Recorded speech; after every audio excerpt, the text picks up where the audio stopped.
We have arrived at one of the most important days of the college basketball offseason.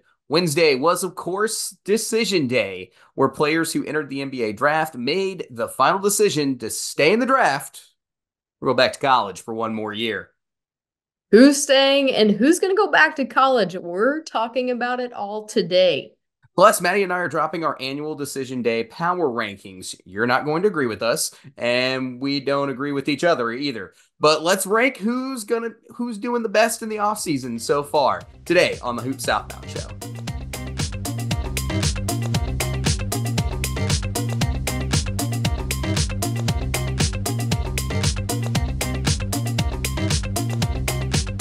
Let's get things going with a look at those top 10 players still in the transfer portal who withdrew their name from the NBA draft. These are the top 10 players according to 24/7. Now, some of these are repeats from last week's list, but there's a few names that you might not be aware of. So, starting it off with number one, Jamir Watkins out of Florida State, Wooga Poplar out of Miami, Coleman Hawkins out of Illinois, Trevin Brazil from Arkansas, Garway Dual out of Providence, Wesley Yates from Washington, Ken Evans Jr. out of Jackson State, Arterio Morris out of Kansas, Ugonna Onyenso out of Kentucky, and Cedric Coward out of Eastern Washington. David, are any of those names jumping out to you right now? Yeah, so normally we use on three to make these lists, but you can see some of the consistency. Jamir Watkins out of Florida State, Wooga Poplar, Coleman Hawkins, Trevin Brazil made our list last time we did this. And then Ken Evans Jr. was also a name that popped up on our list last time. Cedric Howard being 10 was a name that came up a few times before on three reshuffled their transfer list. He's expected, I believe, he'll probably make a move to Washington State is what I remember. He's following his old coach. Wherever his old coach at Washington State ended up is the school he's supposed to go to next. So I wouldn't count on him making any attention for an SEC team. Coleman Hawkins said some interesting stuff the other day on a interview when it come pulling back to college, where he wanted to go to a school where he could enjoy a football game. There's already some SEC teams linked to Coleman Hawkins, but of course that I'm not going to say it. But there's SEC's big down here, or SEC football is big down here. So I think that was a pretty big hint that he's interested in going to an SEC school. And then, of course, we were talking about Trevin Brazil. Like, I don't know what's going to happen with Trevin Brazil, where he's going to go, who's going to take him, or what's going to go down. It's a very weird situation. He's talented enough to be an NBA player, which is why I thought he should have gone to the NBA draft in the first place. But like as a college player right now, it's if you're basing your guesses off of what last year at Arkansas looked like right now, you're not really sure. And I think what Trevor Brazil is about to do is he's going to have to go to a school and show that a lot of the issues that were going on with Arkansas last year in his game had to do with coming off that ACL injury last year and show just how talented he is. And that a lot of NBA scouts weren't right about Trevin Brazil. Not a lot. There were just a handful who were saying this, and they may be correct. We're talking about like it was Anthony Black who was making Trevin Brazil look so darn good that one year that he was really jumping off the page. So that's going to be an interesting story to follow is what's going to happen with Trevin Brazil for the remainder from now until the end of the transfer portal. Yeah, and that's kind of exactly what I was thinking as well. Definitely intrigued to see where Trevin Brazil is going to go. Not because I'm a Razorback fan, but for all of those reasons you just stated, he seems to me like the biggest wild card of the bunch He because does. there are several options that we can consider. Is he going to possibly follow Muss to USC? Is he going to try his hand at Arkansas now that there's been some change? Or is he ready for a complete change of scenery? I guess we'll find out in the coming weeks. It's going to be interesting. I don't know what's going to happen there, and I don't think anybody's got a really good guess except Trevin Brazil. So we'll see how that all shakes going back and forth. So big names decided they were going back to college, and those were some huge guys who said they were going back to their SEC teams. Mark Sears and Jaron Stevenson are both headed back to Alabama next year. Arkansas is going to end up keeping both their transfers from Janelle Davis and Jonas Adu, who had their names in the NBA draft. Will Richard and Walter Clayton are going to be Gators again next year. Jalen Cook did elect to stay in the NBA draft at LSU. That was expected. I believe he also had an agent and everything else that he had no intent of coming back when he put his name out there. Then Chaz Lanier is going to be at Tennessee. We talked about this in the last show about his name still being in the NBA draft. We said it looks like he's going to pull his name out, and he has, and he's going to be a Vol next season. So these are some of the bigger names out there. Maddie, anybody really standing out to you on who we need to talk about big time, coming back to college? I mean, I think the biggest thing here is obviously Alabama fans are Oh yeah. absolutely ecstatic right If now. you You didn't have jump all three, over that, yeah, I was yeah. like, I come on, mean, that's slam you've dunk. got two of their best players coming back to college, and they're experienced. They're much more experienced now on both sides of the ball there. So I think it's going to be interesting to see what Alabama can piece together with those new names coming in. And you take the experience and the talent that we got to see last year get way farther than any of us ever expected in the NCAA tournament. Yeah, and we're going to talk about that here in just a moment. But Mark Sears coming back is huge. I mean, you're talking about a player that was definitely getting some love from the potential to possibly be an NBA draft pick. There was a lot of attention on Mark Sears and his decision. Jaron Stevenson, pretty good guess that he was just getting feedback. Was the understanding there from the NBA draft process? He's a talented player. He's got a chance to make the NBA in the future. Getting that feedback from the combine and going through those. Janelle Davis and Jonas Adu. Arkansas had to have him back, had to. And the money that probably in the ballpark right now for those two players coming out of NIL is probably better than either one of them could do if they were a late second round draft pick. So the NIL playing a big part in that game. Florida returning that shooting, though, that's going to be really, really good for them. So those are excellent pieces we were talking about. And of course, we talked about Chaz Lanier in the last episode. So there's really, really good names in that list of guys who coming back to college. So it's definitely some interesting names, some names that people know for sure because Mark Sears was definitely, without doubt, one of the best players in the SEC last season and was Alabama's MVP far and away. Great basketball player. And so Alabama having him back has a true floor general that's going to be able to help them lead into this next season and what's one that's growing, it seems by the day, with huge expectations.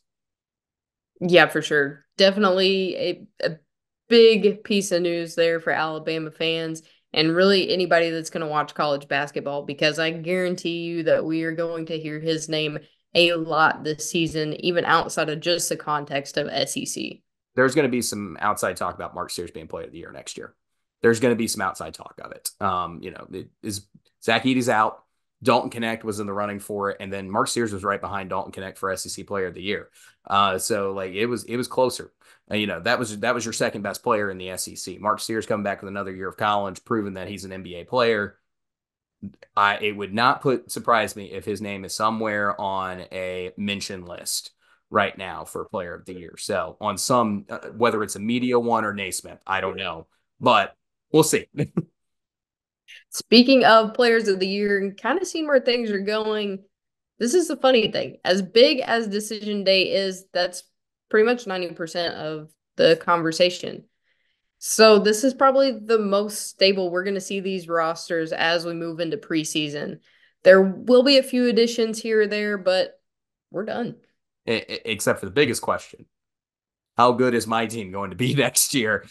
So it's time to do our annual decision day power rankings. Yeah. Now, last year, our power rankings, I felt like were pretty consistent with what the SEC Media Days polls look like during the preseason. If you don't remember what those polls look like, it was pretty much standard for everyone. Pretty much everybody came across these same conclusions last year. And so here's a reminder of what that was. It was some variation of Tennessee, Arkansas, and Texas A&M in your top three. Kentucky, pretty much everyone had at four. Alabama and Auburn, depending on which one you favored, you had at 5 or 6. And then 7 through 10 were some variation of expected 7 to 10 NCAA tournament seeds, including Florida and Mississippi State. Then there was a debate on where to put Georgia and Ole Miss, depending on how high you were on one of the other teams, because you had Chris Beard's first year at Ole Miss, and then Georgia had a really good recruiting class. So both those teams look promising. And then LSU, Vandy, and Mizzou in some order. But for most part, people had Mizzou somewhere between 9 to 13. And everybody and their mother were wrong with South Carolina. They had them last season. So that was kind of the preseason poll last year. And we all know how it went. Everyone was dead wrong on South Carolina and Arkansas. Mizzou played even below the expectations, at worst expectations last year. Alabama and Auburn played very well and led the ceiling for most of the teams up there. And they played up to those high ceiling potentials that a lot of people are pointing out with them. Auburn was a very popular dark horse last year. And then Texas A&M disappointed, but not to the same extent as, say, Arkansas did. So this year, Maddie and I are revealing our poll, and I've got a cup here with a bunch of names in it. Don't worry, you won't have to see my terrible handwriting. That's what graphics are made for. And I will draw a team, and we're going to reveal where we have that team and why we have that team where they are. Now, these are not our final opinions, and these are our reactions to rosters, fits, and other reasonable suspicions. We always do another poll that'll be later after late transfers come in. We play some international ball and some preseason games. A lot of offseason to go with plenty of more time to get data, research, and take in some differing opinions than our own right now to kind of have those thoughts challenged a little bit. So this is baseline. But let's get started today, and I'm sure the comment section will interpret none of this as baseline, and these are our SEC season predictions. So let's go ahead and let's rock this with team number 1, who is going to be, Maddie, we were talking about Mississippi State. Where do you have Mississippi State? I have Mississippi State at number 10. Ooh, okay. You have Mississippi State at number 10. Now, why do you have Mississippi State at number 10? They have some decent returning pieces. They've got a few recruits coming in, and Chris Jan's been pretty good for the program. While, I don't feel like they're going to be as strong as last season after losing a few pieces in their set, I think they have a decent chance to at least be somewhere in the middle. So what I'm looking at with Mississippi State, and I've got them 11, so I'm pretty much in the ballpark with you. Mississippi State looks like a good third year for Chris Jans in a conference that's going to be very tough.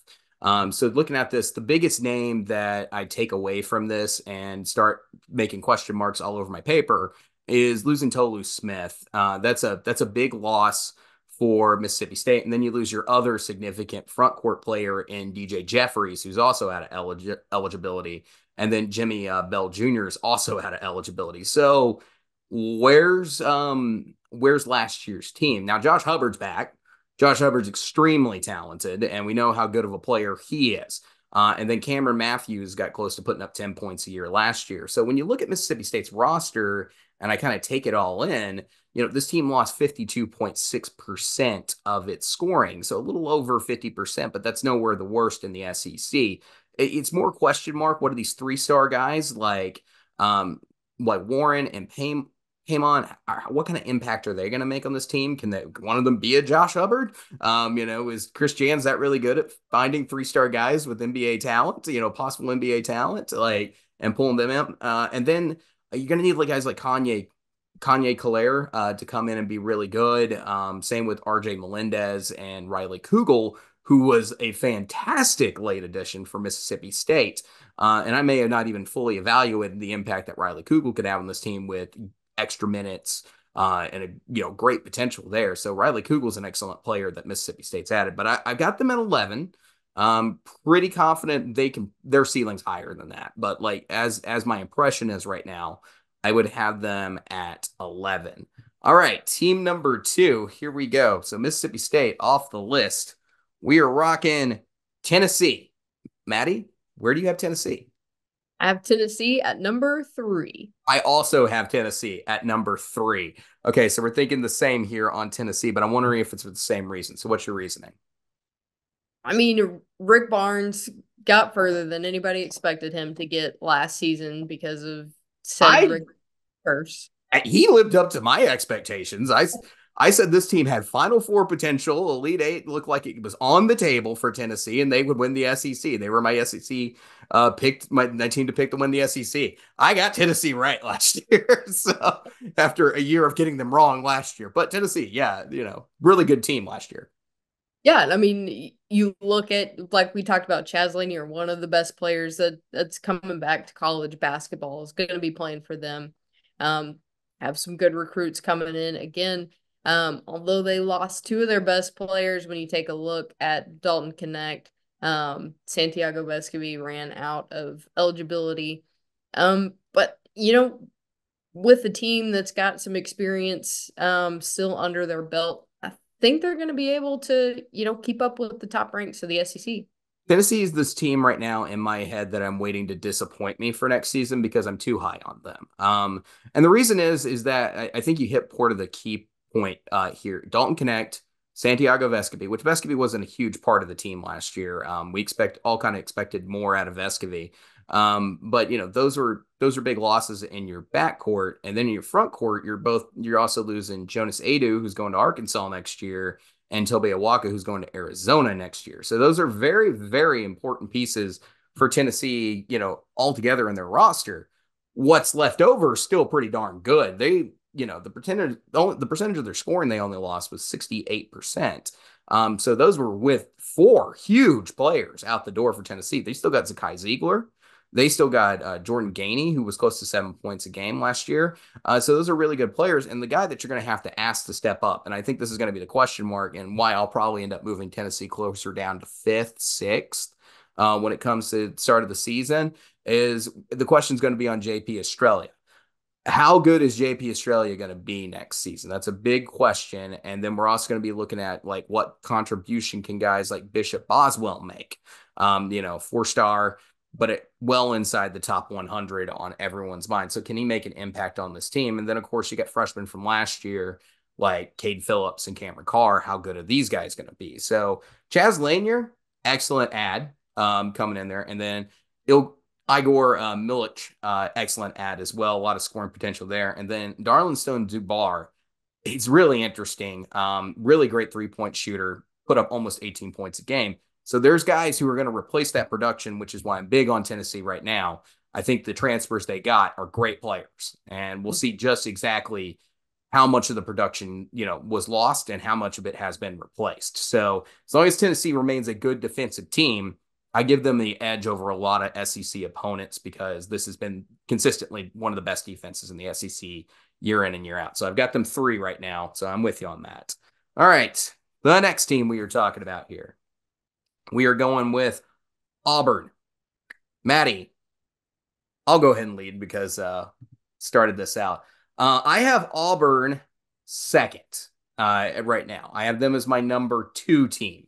Reason being, you return Janai Broom, you return Chad Baker-Mazara, and you return Gibber Jones. Those guys are all over 9 points a game. Very good players. You have Pettiford and Howard who are coming in, who are players who are sitting somewhere in a range of the top 60 coming into the country next year, except for on 3, according to on Howard's ranking. So really, really talented players coming in as well out of their freshman class.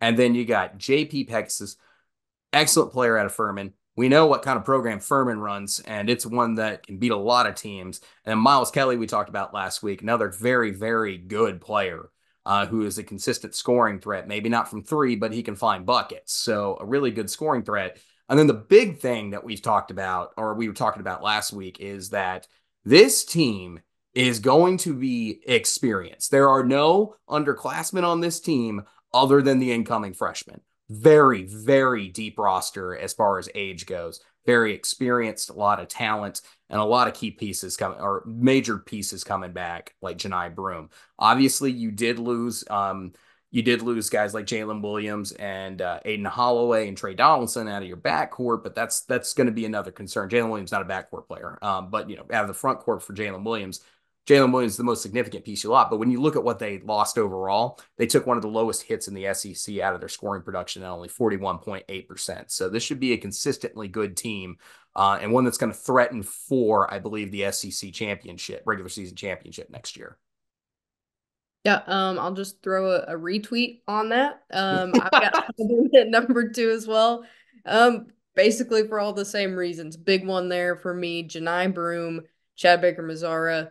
we saw them absolutely torment teams together last year, so I don't expect anything else from them. I will be very shocked if Auburn ends up outside the top five in the SEC next year. And that's saying that on May 30th right now because we're recording, because I'm going on a business trip. So, like, for next week's show when this comes out, it'll be June. But, on May 30th, I'm already expecting Auburn to be a legitimate contender for the SEC and one of the best teams.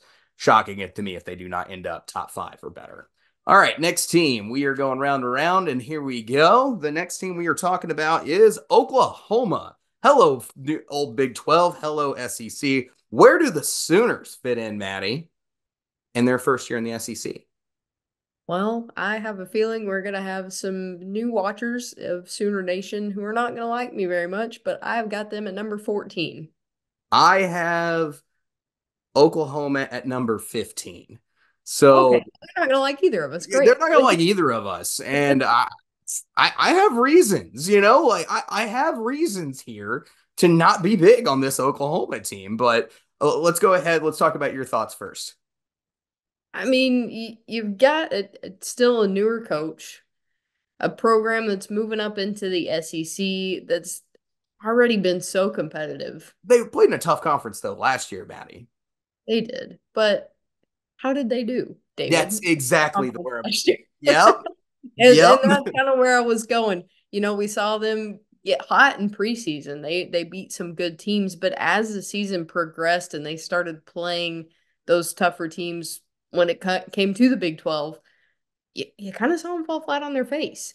And there hasn't been many changes, at least that I've seen, to make me think that they're going to do any better in the SEC.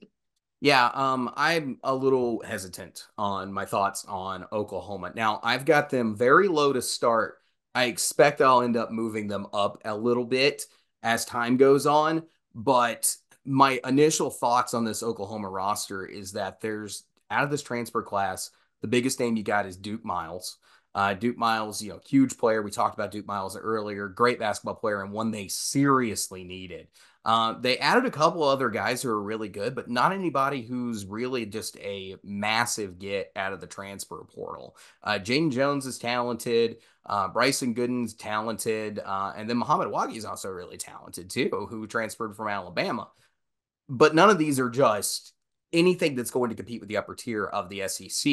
And it also leads me to worry a little bit because Oklahoma last year, as you said, got off this great start in non-conference, fell on their face in the Big 12. They were the only top 12 team in last year's Week 6 AP poll to not make the NCAA tournament. Again, the national champion has come out of that list. So they didn't just fall, they fell hard once they started playing competition. And to me, this looks like a less talented roster than last year's Oklahoma team. Like, look at some of the key losses you've got on here. Milos Uzan's going to Houston. That was 9 points a game. Otega Away is going to Kentucky. McCollum, who was 13.3 points a game, is going to Georgia Tech. Like, you've lost some significant pieces out of this Oklahoma team. Porter Moser's good. And I will probably continue to move them up as time goes on. But right now, I can't see them higher than 10th.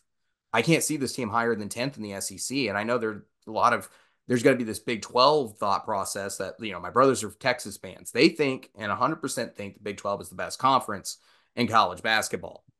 That's reasonable. Some metrics back that up.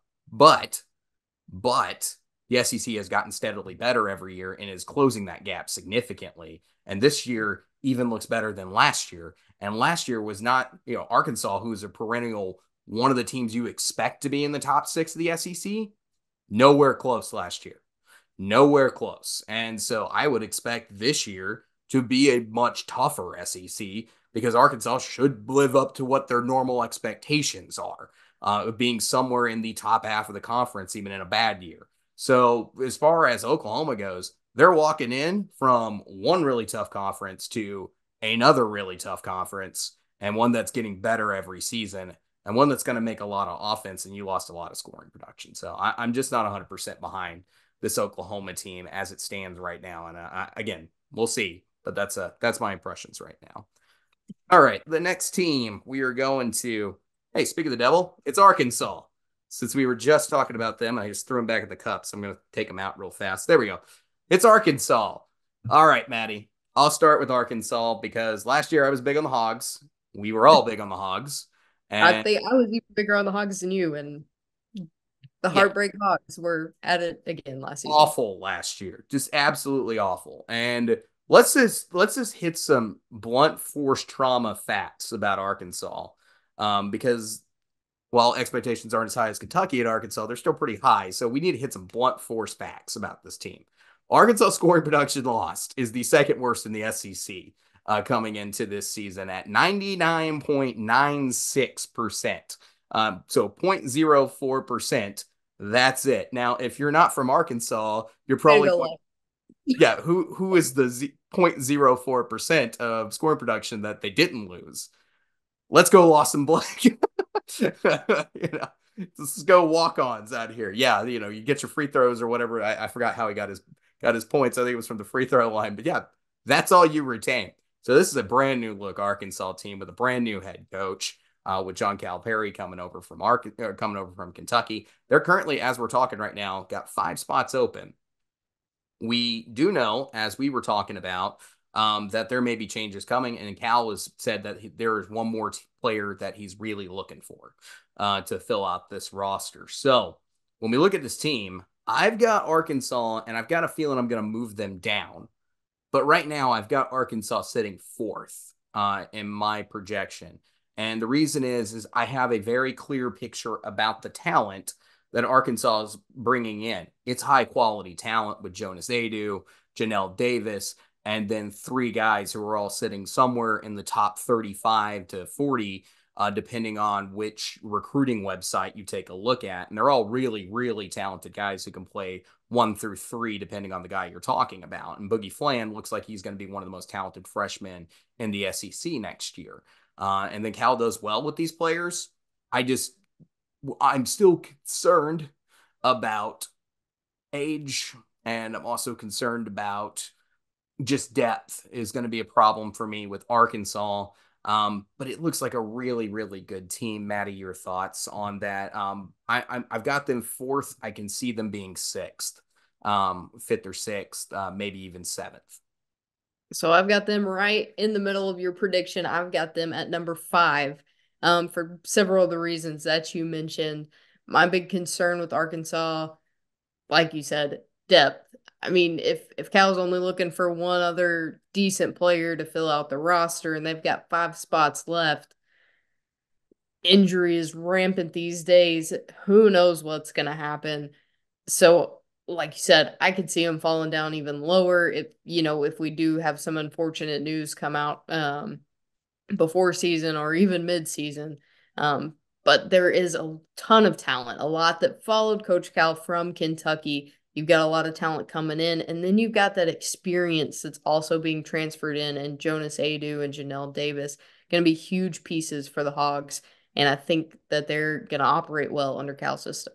And then there should be some guys who have some chemistry because Cal brought in a lot of guys from his Kentucky team, like you were mentioning, DJ Wagner, Big Z, and then Adu Thiero. These guys have played together. These guys have played together. So that should build a little continuity in the locker room to start things out with. But there's not much to look at when the roster, it's very thin, and you got plenty of guys you can still bring in or whatever you want to do. Arkansas should be good. I don't know if they're going to win the SEC next year, and it'll really depend on who your key scorers are when we do that March evaluation about are you national championship caliber, because Arkansas fans are already talking about it. We know that we live here. We're Razorback fans, but like overall, the fans are already talking about it, but I don't know. There's a lot of question marks right now surrounding if that's the caliber or not. You got the coach who's got the ability, and has proven to have the ability, but has fallen off over time. We'll see. But the roster overall, very talented, but not very deep, and we'll consider how things shape out between now and August when we start doing team previews. All right. It sounds like this is your time to shine. I mean, just go re-enroll in school. I know you just graduated, but everybody could use another degree and go be a walk-on. I don't think Cal's giving me a scholarship to go back to school for another 4 years. And I don't think any eligibility. I swear, by the way, this next drawing is not just I planned this because I am legitimately pulling these out of the cup. But our next team to talk about is Kentucky. Maddie, I have Kentucky currently sitting in my poll at number 9. Okay. Now, I feel like I may have put Kentucky a little bit further down. And it's also because I know, because we already know each other's polls, um, my projection on Kentucky is also being altered because we are very different on one team right now, and that I have ahead of Kentucky. But as far as Kentucky goes, Mark Pope's first year as head coach, coming back to Lexington after being a player there, the coach from BYU. This team lost 100% of its scoring from last season, the only team worse than Arkansas in that department. They've lost a lot of players, key players to the portal and to the NBA draft. They are bringing in Travis Perry, Trent Noah, and Colin Chandler. This is not how you would normally think of a Coach Cal freshman recruiting class, but it's still decent. 4 stars and a 3 star, 2 4 stars and a 3 star. So solid with pretty much everybody else in the SEC. The transfers here, a lot of these guys are excellent. Amari Williams, really talented. Otego Away, great player. We were also talking about Jackson Robinson, who just put his name in coming out of the NBA draft out of BYU, followed his coach to Kentucky. Great player at 14.2 points per game. And then Kerr Kasai and Kobe Brea, excellent, excellent players as well. This team really, to me, fits the Mark Pope style of play. The reason I have them where I have them, oh boy, I am worried about the defense. And Mark Pope has not given me a lot of faith on KenPom the last couple of years to make me have a lot of belief in the defense. But that can be okay too, because last year not a lot of teams were great on the defensive end either in the SEC. But Maddie, your thoughts on Kentucky and where do you have them at? So for Kentucky, I have them at number 8. A lot of the same concerns. Mainly, you're looking at a first year coach coming out of BYU. He did an excellent job last season. Honestly, I think the reason I have them higher than I anticipated was because of the name. I mean, you don't expect Kentucky to be a bad basketball team. Um, so like you said, a lot of talent coming in, some great transfers, and I feel like it's was the coach for the Lakers, Paul Schneider, Yeah, the basically just like the run system. and gun Yeah. The system. We're gonna system. Yeah. I feel like it's Kentucky's gonna be very systemy this year. So if the offense can keep up and not have to worry about defense, I feel like it might work for them. they're gonna be in every game. They're gonna be in every game with their scoring. I'm really just worried about the defense. I got so many questions about like, are you going to be able to contain these offenses you're going to play with? Because by the way, the best team in the Big 12 had a horrible offense last year. That's Houston. Houston does not have is not a good offensive team. Neither was Iowa State. Like, so the teams that BYU was facing at the top level in the Big 12 were not great offensive teams. Last year, if you looked at the metrics on KenPom, SEC had a lot of darn good offensive teams and bad, bad, bad defensive teams. Florida comes to mind when you think about that. Not great defense out of Florida. Alabama for most of the year was not a good defensive team. Neither was Kentucky. But all those teams have one thing in common: super efficient scoring offenses. Kentucky's going to be, they look like that right now. They 100% look like that. They're going to be in a track meet every game, and they're going to put up a lot of points, and they're going to have one of the best scoring offenses in the SEC. But that could cause a wide variety if you don't have something of a stable defense behind you. So that is my chief concern with Kentucky. I will probably end up moving Kentucky up just because more feel I get for this offense and just how good it is, or it'll be okay. I'm seeing a lot more defensive consistency during preseason than what I thought I was going to see. Or the concern is lesser than I thought. Overall, oh boy, I could be a little scared here. But like I also remind people there are 16 teams now. So to be put ninth this year is like being put sixth or seventh last season. So there are more teams that are very, very capable. And as far as my tier level go of teams, where I've got Kentucky is in my list of high ceiling teams. So this is a very good basketball team. But as far as my number goes, there are teams that I just feel more confident in right now. All right, Maddie, our next team. I'll go ahead and lead the conversation if you want, because I know you did two in a row, so I'll go ahead and do two in a row. All right, we are talking about the Georgia Bulldogs. Um, Maddie, I'm concerned about Georgia. This is how I've been phrasing Georgia, kind of to myself privately. It's like last year, Georgia had this product that they thought should go off and, exceed market expectations. It did not. It was good. It was a good product, but it did not exceed market expectations. But instead of improve on the product that they had, they actually just kind of have completely hit the reset button to try to relaunch the product yet again. And what I mean by that is Georgia lost 73.8% of its scoring, and the players it retained were the freshmen from last year. Um, those are talented players that they kept. But oh boy, did they get. I mean, there's a lot of guys who hit the portal out of Georgia, and I'm a little bit concerned about the way this roster looks. It looks really young, and I'm trying to figure out who the leaders are going to be other than Tyron Lawrence and the freshman from last year. Um, Dakota LaFew looks pretty darn good. And then Deshaun Montgomery also looks like a guy who could put up some points.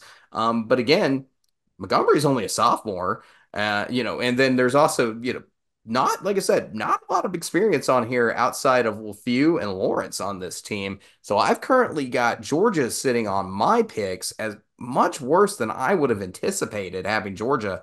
I got them dead last at 16th.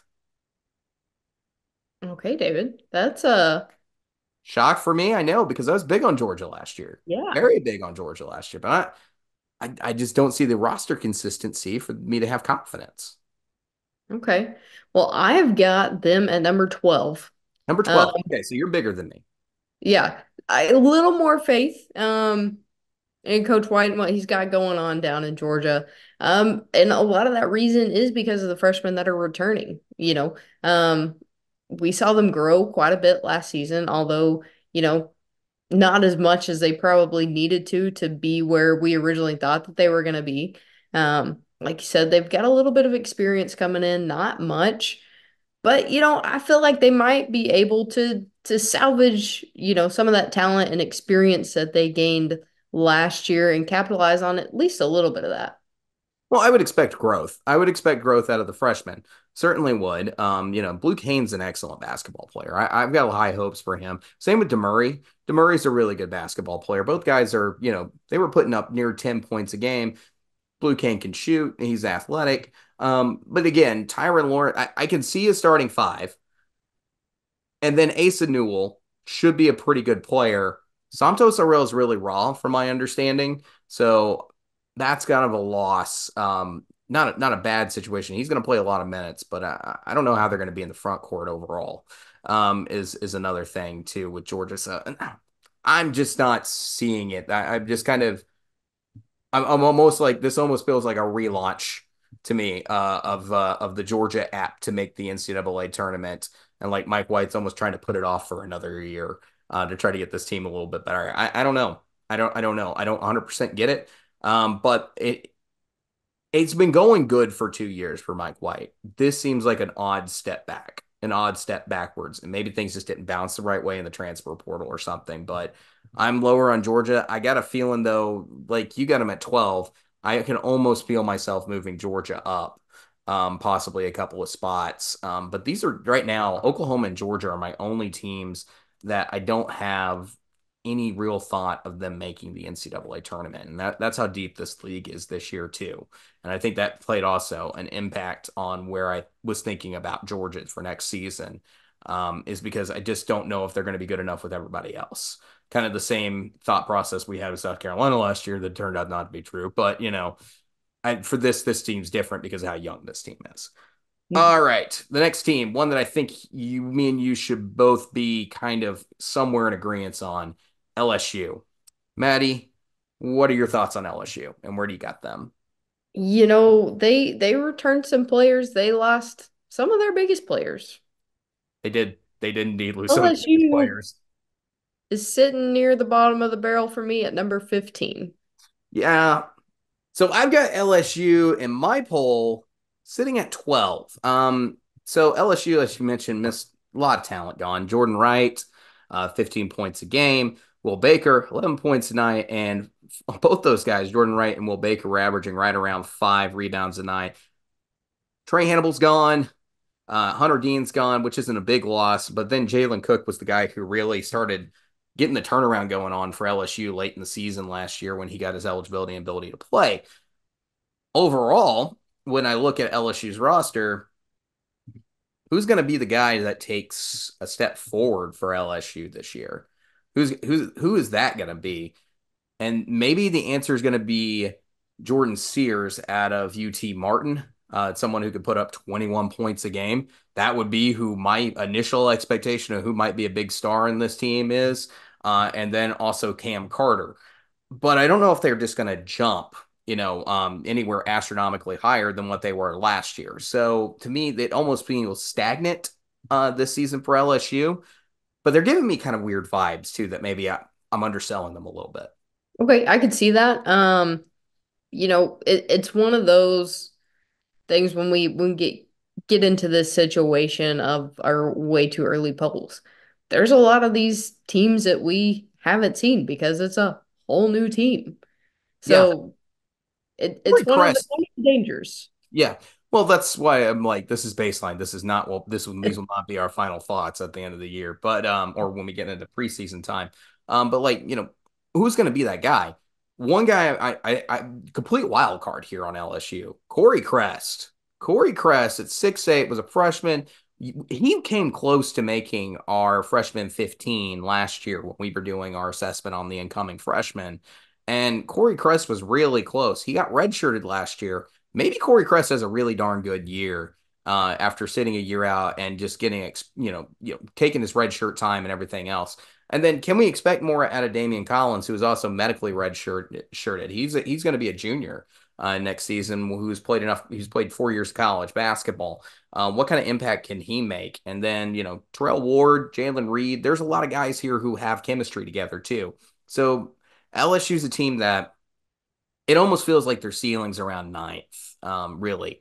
So it may be 12th on my list, but like they could move up. Like they certainly feel like a team that with the right parameters and a differing opinion could see something different and make a very fair argument, I think, for them being even a top 10 team. I just don't know. I just don't know, and I don't think I don't think there's a player on this LSU team in my early assessment of it who's going to take this team to the next level right now. There's a lot of time for us to think that and figure it out and hear coaches' opinions and international basketball. Yeah. But right now, LSU doesn't look like they took a step forward to me this offseason. So personal opinion, maybe I'm wrong. We'll see. All right, we are going to our other new Big 12 edition. Say hello to my brother's teams. Texas Longhorns. All right. So I'll start us off with Texas. One of the things, I'll give my number first. My number on Texas, I have Texas as the number 10 team in the SEC next season.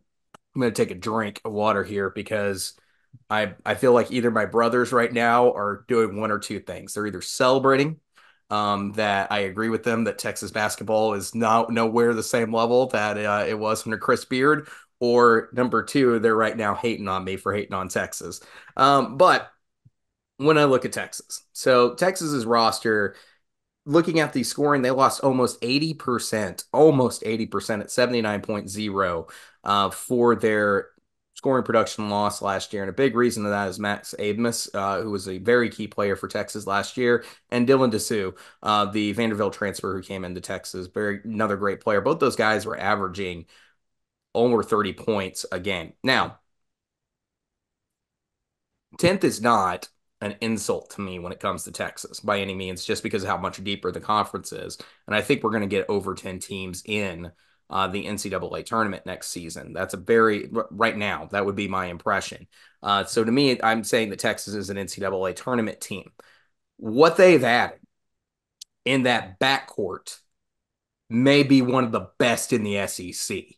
And that's saying something. Trey Johnson is an outstanding freshman talent that's going to come in. And I gave some conservative estimates on what Trey Johnson's got to offer the Longhorns for next season.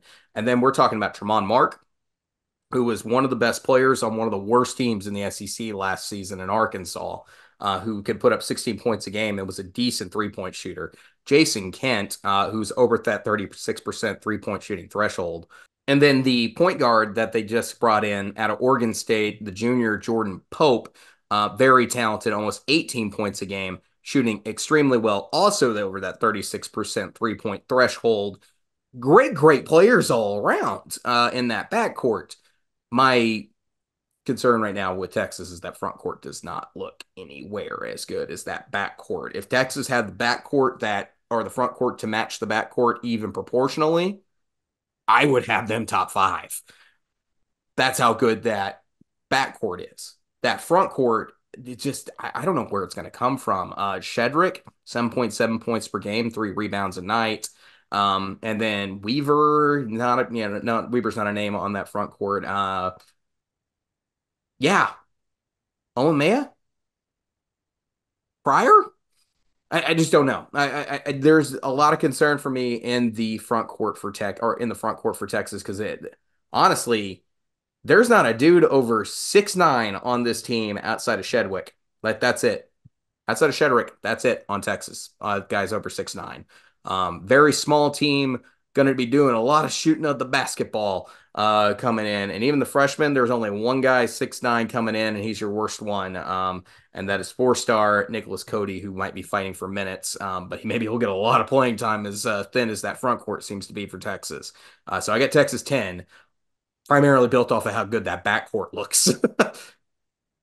Yeah, I'm in the same boat, David. I've got Texas at number 9. Like you said, leaning towards the backcourt. The fact that they got Tremont Mark, he was an excellent player last year for Arkansas. I feel like he made the ceiling look even better than it was. Um, so I think he's going to do some great things for Texas. Like you said, concerns in the front court. I've heard other concerns from Texas fans about the coaching staff. So we'll see if, their coaching staff can stand up to those in the SEC. Obviously, at one point, it was one of the best. Some bad mistakes were made, and here we are now. But I thought Rodney Terry's done a great job. So that's all on outside information that I'm basing this. But yeah, like you said, I think they're a team that's kind of mid-tier, and we're not really going to know until we see what they have to offer and if they're going to be able to stand up to other SEC front courts. What I found interesting is you remember like when we were talking about Texas's, backcourt, it was like, oh man, if they could just get some front court pieces, early in the transfer portal when we were talking about this and just flat out, they haven't added anything. Like that's just the case. Like everything looked like it was going Texas's way. It like, oh yeah, good player, good player, good player, good player. Where's the front court? Like that they just never added anybody.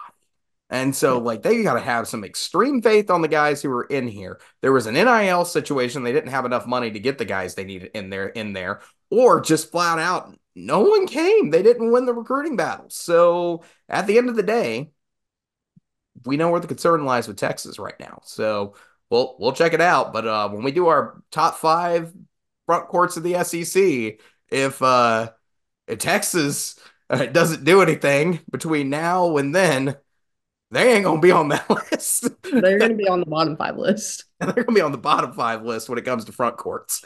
All They right. were the number 1 worst front court. Yeah. The number 1 most concerning front court is. All right. Let's go to our next school. Maddie, team, I think everybody's pretty big on right now. Alabama. Now, I'm going to let you go first on Alabama, and then I will say my opinions on Alabama. For reasons we have mentioned earlier in this podcast, Alabama is at number 1 for me.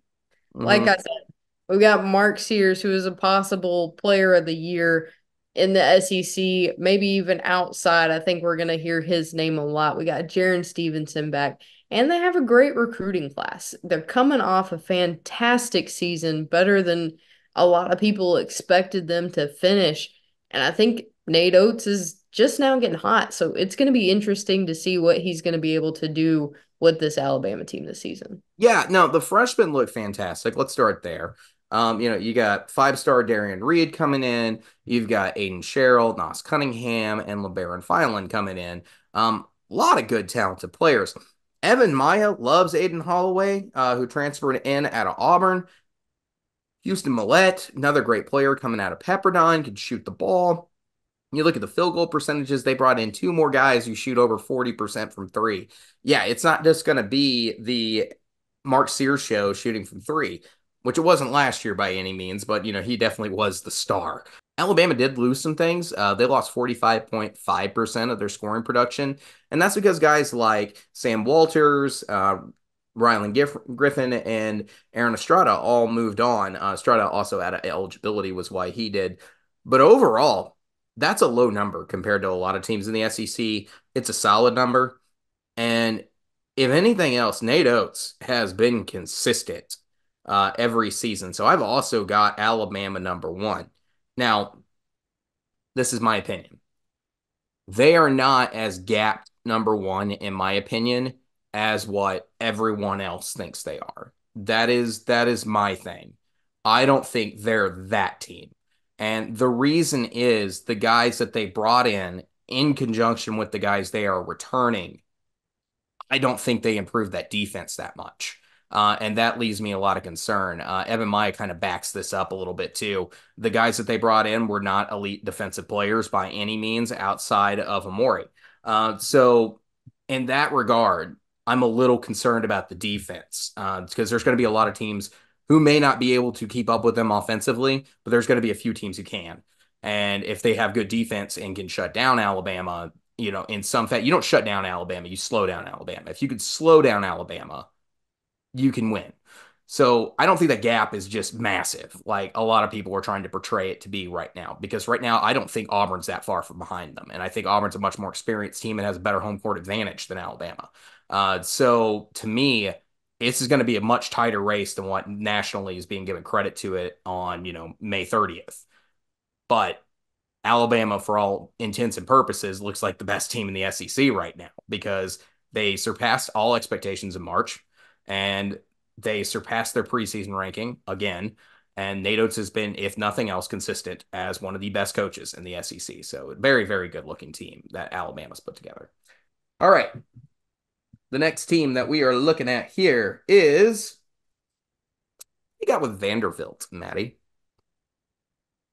Vanderbilt is my number 16 team. Number 16 for it. So you're not that big on Byington's first year. I mean, kudos to Vandy for pulling in a coach and a system that was kind of drowning. Like we talked about, they got some decent recruits that was kind of surprising, but when you look at the rest of this list, they just don't compare. And it may be one of those that they shock me and we may move up a few places. But for a first year coach with not too much going on the roster outside of the two players we talked about last week, I don't see Vandy moving up much on my list. I can see this going either really bad or I can see this being incredibly entertaining. And I am choosing the path of entertainment on Vanderbilt. So I have got Vandy currently my 13 team, which is not an improvement over last year, but you actually have more teams underneath you now because the conference is larger. So I've got Vanderbilt 13th with the possibility even making it up to 10th in my head. Here's why. Jason Edwards, very good basketball player, someone who could shoot well at 35% from three, played in a tough conference while he was at North Texas, and is just a very, very good player all around, one of the best players that in this transfer class for Vanderbilt and one of the top 150 players. AJ Hoggard, coming from a great system under Izzo there at Michigan State, someone who can distribute the basketball really well. And then the way this team should be built and the way that Byington's system works is that this team is going to want to get up and down the court and play a very, very fast pace. You got a lot of guards on this team who are quality and guys that should be able to play in a lot of variety of different positions who can thrive in a system like that. Hoggard is one of them. Hemingway is one of them. Mannion's one of them. McLaughlin can be someone who can thrive in the system. Edwards is someone who can thrive in the system. Huffman is someone who could thrive in the system. Collins looks like someone promising in this system. And then Carey played a year with Byington already coming out of James Madison. So from the guys that he's pulled into this team, I I think you got system guys here, and you got a clear plan of attack. It may not be the most talented team in the SEC, but it would not shock me if Vanderbilt, like I said, makes some threat for a bubble. Make some threat. It's going to require a lot. It's going to require them beating the opponents that no one expects you to beat. Um, but overall, I think Vanderbilt can be extremely entertaining next year. And I don't expect them to finish dead last. I expect them to finish somewhere in remote competitiveness to everybody else. So I've got them as one of my bubble teams, what I call pure bubble category, not NCAA tournament bubble, but someone I am circling as a potential bubble team when we come to March, as someone I would not shock me to be there in that position. So that's where I have Vanderbilt currently is in my assessment. Next team. All right, Maddie. Now this is one of the teams that we had some differing opinions on. Oh. Let's talk about Missouri. Now, do you want to go first or should I? You know what, David? I'll let you do the honors. Okay. So I've got Missouri fifth. I have Missouri fifth in the SEC. This seems like a really good team to me. When I look at it, you got Tamar Bates, who's returning to Missouri, great player. And then Caleb Grill is also returning, someone who was injured for most of the year last year for Missouri and certainly could have made a difference on that team. Possibly won an SEC game last season. And that's someone who was averaging nearly 6 rebounds a night and almost in 8.4 points per game. So getting closer and closer to that 9 thresholds, just under there. And then we don't even have to talk about it because we've been talking about it for a year and a half. The freshman class coming into Missouri is very, very solid. There's not a guy on here who may be elite besides Anor Boating. Anor Boating's a really, really good player. That would probably be the cream of the crop out of this. 4-star on all the big websites, but somebody who's hanging around in the top 40. And then you just got guys who can make contributions like Peyton Marshall. It's a very large guy, built like a set Dan Skipper. If you put Dan Skipper in a basketball uniform, that be your version. 7 foot tall and over 300 pounds. This guy's going to use the paint. Big guy. And then you got Marcus Allen, Trent Burns, and Teo Barrett also coming all in to Missouri. Almost all these guys are 4 stars on some website somewhere. So very, very deep freshman class. They also did really well in the portal, finding experienced players who play a variety of different positions. And one of the big ones coming from the SEC is Josh Gray, who jumped over from South Carolina, who we'll talk about here coming up. Mark Mitchell coming out of Duke, excellent basketball player, put up 11 points per game. This is a team that he might be able to be a little bit more of a star on. Marquise Warwick, Tony Perkins, also a big-time player out of Iowa, and Jacob Cruz at 19.1 points per game. All those guys, very experienced, all of them grads, except for Mark Mitchell, who is a junior. So that's going to get your experience on the team.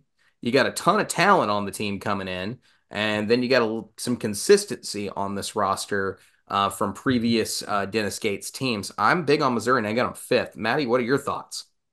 So I have Missouri at number 11, but hear me out. Just explain. Explain. They they have a high ceiling in my opinion. But after last year, they're gonna have to prove it to me first. They have a lot of talent coming in. You know, you mentioned they're not lacking talent. We saw Dennis Gates do a great job 2 years ago. Last season, it's like they lost every puzzle piece in the box and just couldn't put it together. So this year, I'm kind of wondering how he's going to tee this up and how this Mizzou team is going to play. So I've got them at number 11. Like you said, top 12 isn't terrible in the SEC right now because of all the good teams. So I'm just trying to see what we're going to get ourselves into before the actual preseason starts, what we're looking at in terms of if we see anything from team practices, you know, if they do an international tour, what is this Mizzou team going to look like? Because Last season we didn't think they were going to be terrible, but They were terrible. you go 0 and 14. It's bad. I It I I, I don't totally I don't disagree with the assessment that they may be middle of the pack. I don't disagree with that possibility because we saw Eric Musselman come in and get Anthony Black, Jordan Walsh, Nick Smith Jr., and an extremely high caliber transfer class with guys like Ricky Council and go nowhere. Like we saw that version of that story. We've seen Kentucky teams who had very, young teams just not go anywhere. 2021 is a perfect example. Both those teams had injury relations also, involved in those teams. So we'll see. We also saw Kentucky not do anything last year in the NCAA tournament with a team that's loaded with NBA talent. mm, That's a young team, though, there too. There's no way that Honor Boating is going to be somebody that you would expect to be coming off the bench for Missouri. Peyton Marshall, I would be thinking the same thing. I don't think there's a lot that I don't think he's coming off the bench. These are two of your higher quality guys that you're bringing in. And then Marcus Allen would even be somebody I would expect to get some playing time. There's a lot of experienced guys surrounding them. So that's going to be very, very helpful. I think I'm like you. What kind of job is Dennis Gates going to do next season? I tend to lean a little bit more optimistic, but I understand where you're coming from for putting them somewhere in the middle, which 11th is now in the middle. But like, yeah, I can get that. I can get behind your understanding on that process. I just talent wise, I don't think it's going to be that bad. Like, I think they should finish somewhere in the top 10. I mean, they definitely, in my opinion, of those lower ranking teams, have the most trajectory to move up my list. It's just right now, I don't know where I'm going to put them. And I don't have a ton of faith based off of the last season to go ahead and put them at, 7 or 8 until I see the way that they're going to operate together. Yeah, I get it. We got to see it first, and sometimes that is the case with the team, and that might be fair. Speaking of a team that last year everybody needed to see because they had a lot of wild opinions on, how about Ole Miss? Where do you have Ole Miss on your power rankings? I've got Ole Miss at number 7. So they returned some talent. They pulled in a lot, and I think Chris Beard just showing the prowess that he had last season, it being his first season, and them doing such a good job, is means for him to be up near the top. Yeah, you're returning Matthew Morrell, Jalen Murray, um, Brakefield, and then that's all your double digits, your big double digit scorers. The only one you're missing out on is Alan Flanagan is the only one who dropped off this team. Ole Miss lost the fewest in the conference in scoring production at 35%. So not bad in what they retained. John Bowl is the king of the freshmen who's going to be coming in and should make a presence in the front court at 7'2" and 210 pounds. We're going to see exactly what his first year is going to look like. He's a little bit on the raw side, but he's played a lot of basketball at the OTE level. So we'll see what's going on there. As far as guys they brought in, I like Sean Padula, a player I'm big on. Dre Davis is somebody I think can play some good basketball. Devin Barnes, decent player, and Mikael Brown Jones is also somebody I think can make an impact for Ole Miss. I got him sixth, so we're pretty even on Ole Miss, despite how crazy the guesses were last year on who Ole Miss was going to be. So that's definitely an interesting list there. All right, getting to the bottom of this thing. How about Florida? Where do you got Florida at? I have Florida right above Ole Miss at number 6. We heard that they have two excellent players coming back. So I think it's going to be a solid season for Florida. I think they kind of found their footing near the end of the year last year. Um, Helped Todd Golden kind of figure out where he needs to be, get some of those pieces to fill in the gaps from the players that left. So I think Florida's going to have a little bit better of a year, and hopefully we saw them work on their defense a little bit when it comes to recruiting. Got to work on the defense. Got to work on the defense if you're Florida. I like Elijah Martin, good transfer. We talked about him earlier in the season. Sam Alexis is also very talented. Isaiah Brown is the big freshman coming back in here. But as far as consistency goes, this team only lost 43.2% of its scoring. The big names being gone are Riley Kugel, Tyree Samuel, and Zion Pullen. But you are returning, as we talked about earlier in this episode. Walter Clayton and Will Richard are coming back to this team. So you've got plenty of production to keep that offense churning. Like I said, I really need to see Florida take a step up with their defense next season. I've got them sitting at seventh. So we've got Ole Miss and Florida pretty much the same in our thought process right now. How about South Carolina? Let's talk about the Gamecocks because last year's team was good, but we knew that there were issues, but they never let those things. This was a really good coach team last year. Really, really good coach team last year. I've got South Carolina. Don't throw rocks at me. 14th. Here's why. Last year, as I just said, last year South Carolina, and it took a long time for me to fully understand how they were able to thrive and how they did so well because everyone had South Carolina bad, dead last, picked dead last in the conference. And they surprised us all and played one of the best seasons that they possibly could have had and looked great and survived SEC play and made it to the NCAA tournament. Really good South Carolina team. Full credit to Lamont Paris and that team. South Carolina coming into next season. Here's my thought process and why I've got them so low.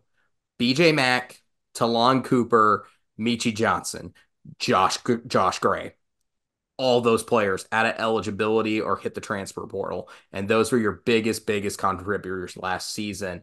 The only guy who's really left who even scored averaging double digits on the South Carolina team is Colin Murray Boyles. And that's it. Other than that, when you're looking at the team, you're talking about Miles Studi, Zach Davis, Jacoby Wright, and then some guys that we saw for additional depth coming off the South Carolina team from last year. Big ad that happened, Cam Scott. Cam Scott is a very talented freshman who was committed to Texas, decided he is going to stay in South Carolina. South Carolina also adding Nick Pringle, Jordan Butler, and Jamari Thomas. Jamari Thomas probably being the biggest grab out of there for South Carolina. The South Carolina team lost 58.1% of its production last year. But like I said, those names are huge. Huge loss on the players, individual players that the South Carolina team did. I think they're going to win games. I think they're going to be very successful. And I think they're going to be a team that can easily move up higher than that 14 projection. But this is a less talented team than last year's team. And last year's team wasn't that talented. So this is going to be another coaching job by Lamont Paris. That team last year was very smart and was a very good balanced attack basketball team because Lamont Paris did an excellent job coaching that team. It took me a minute to fully understand what South Carolina was doing. It's because Lamont Paris is a really good coach and knew how to get guys to win games.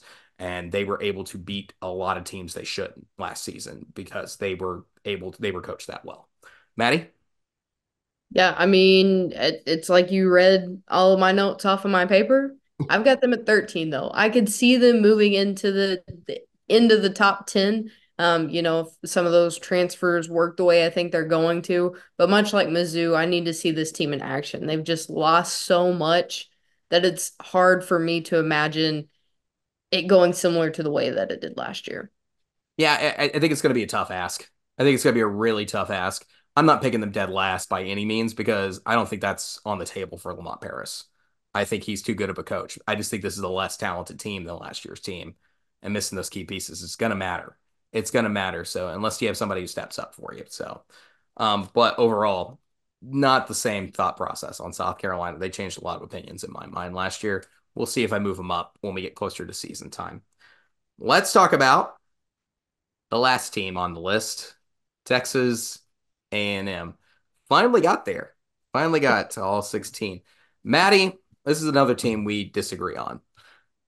Tell me where you have Texas A&M and why you have Texas A&M there.